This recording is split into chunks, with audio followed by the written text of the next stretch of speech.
Good day po muli mga ka-Wush. Welcome ulit dito kay Trim. Another day, another lesson. Patungkol pa rin tayo dito sa ating fundamentals of marksmanship.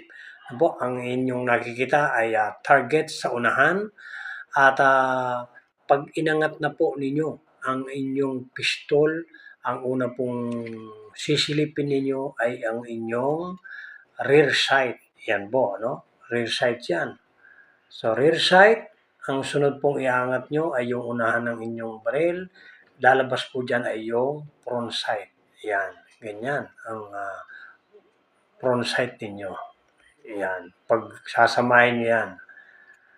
Yan ang tinatawag nating sight alignment. Correct sight alignment. Kahit po itagilid natin ang baril, ganyan na ganyan ang formation niya.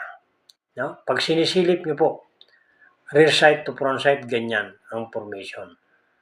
Okay? And then, i-connect na po natin yan dun sa bullseye, dun sa target. Pag kinonnect na natin yung rear and front sight sa target, ganyan ang formation.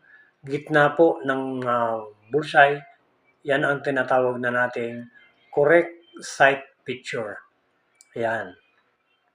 Correct sight picture, apply natin yung breathing control. Inhale, exhale, inhale, exhale. Respiratory pause tayo ng 2 to 3 seconds, pum. Inhale, exhale, inhale, exhale, pum. Habang nag-inhale, exhale po kayo, dahan-dahan naman ninyong ini-squeeze ang trigger. No?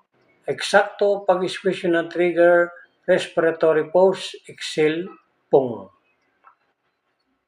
Inhale, exhale, inhale, exhale, respiratory pause, 2 to 3 seconds, pum. Yan po, eksakto po, bullseye ang inyong tama. So nakikita nyo po, ganyan dapat ang inyong formation kada kayo ay puputok sa inyong pistol.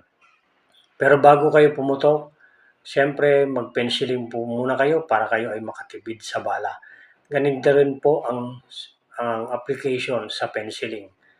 Sight alignment, sight picture, squeezing, and also the breathing control.